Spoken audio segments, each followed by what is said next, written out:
You know the feeling. You walk into a store, you've got that one thing on your list, the one thing you actually need. You head down the aisle, your eyes scanning the shelves, and bam, nothing. The shelf is totally bare. It's so frustrating, right? A complete waste of your time. And it feels like it's happening more and more often. But what if I told you that wasn't just bad luck?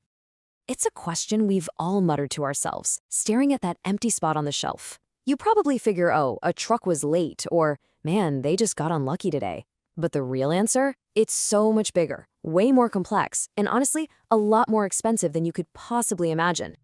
See, that empty shelf is directly connected to this scene right here. The dreaded clearance aisle, just overflowing with piles of stuff that nobody seems to want. And these two things, having none of what people want to buy and having way, way too much of what they don't, they aren't separate problems. They are two sides of the very same massive hidden issue that is plaguing retail all over the globe.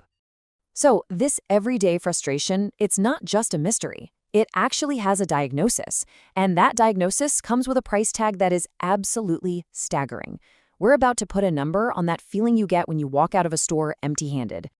It's got a name, inventory distortion. Sounds kind of technical, but the idea is actually super simple. It's the fundamental, costly mismatch between what a store thinks you're going to buy and what you actually walk in wanting to buy.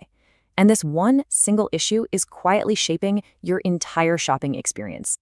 And here's the cost. Globally, inventory distortion costs retailers $1.73 trillion every single year. I mean, to put that into perspective for you, that's more than the entire GDP of Australia.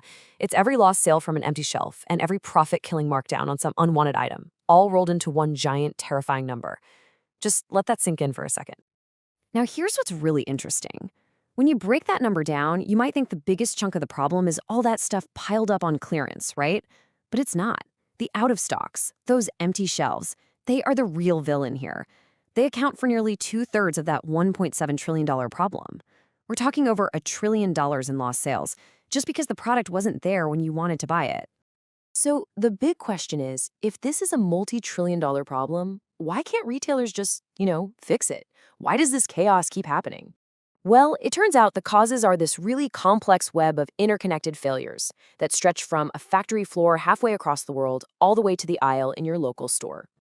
The problem just keeps building because it's never just one single thing. You've got supplier issues where products just don't show up on time. Then there's inaccurate forecasting where companies are basically just guessing what we're all going to buy months in advance. You've got breakdowns happening right inside the store, not enough staff to restock shelves, or staff who can't even find the product in the back room. And then there's data trapped in different departments that don't talk to each other. Oh, and of course, theft and spoilage, which creates this phantom inventory that the computer system thinks is on the shelf, but it's not. Okay, so with a problem this messy and complicated, you'd think that advanced tech like AI would be the obvious solution, right? And you'd be correct. But, funnily enough, a terrifying headline recently sent these shockwaves through the tech world, suggesting that AI was actually a massive failure. So before we can even get to the solution, we have to take a quick detour and debunk a pretty big myth. This was the headline. This is what went viral. 95% of generative AI pilots are failing. It was absolutely everywhere, and it created this whole story that the massive investment everyone's making in AI was a bubble just about to burst. But as it turns out, the story behind that headline is a classic case of misinterpretation. And this is a perfect illustration of what happened. It's like that old game of telephone. You start with a detailed, nuanced academic study. Then a headline writer comes along and cherry picks one tiny out-of-context detail. And by the time that headline spreads across the internet, the story is completely twisted and blown way out of proportion. So let's just look at the reality here. First off, the study defined failure against this incredibly high bar, not generating $1 million in return in just 6 months. The actual failure rate by that tough standard, 25%, not 95%. And what about AI not paying off? Well, 83% of the companies in the study reported positive results. This so-called massive failure was based on a tiny sample of just 52 companies.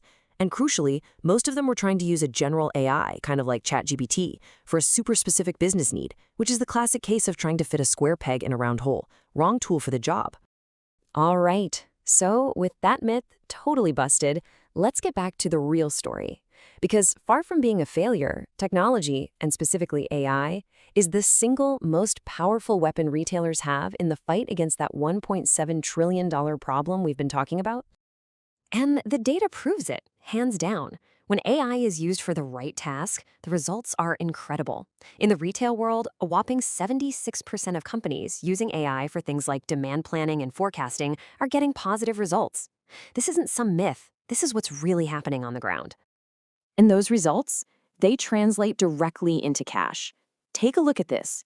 Retailers that have actually adopted these AI tools are expecting their profits to grow 50% higher than the ones who haven't. This isn't some tiny little advantage, it's a game-changing separation between the winners and the ones being left behind. But AI forecasting is only one part of the solution. To fix a physical problem in a physical store, you need something that can see the physical world. And that's where another piece of tech is quietly starting a revolution on the store floor: computer vision. And when I say revolution, I am not kidding. The adoption of computer vision in retail is projected to increase by a staggering 8,000% by 2027. No, that is not a typo. We are literally watching a niche experiment become an essential, industry-standard tool in just a few short years. It's incredible. So, what is this stuff actually doing? Well, it's preventing theft at self-checkouts and right there in the aisles.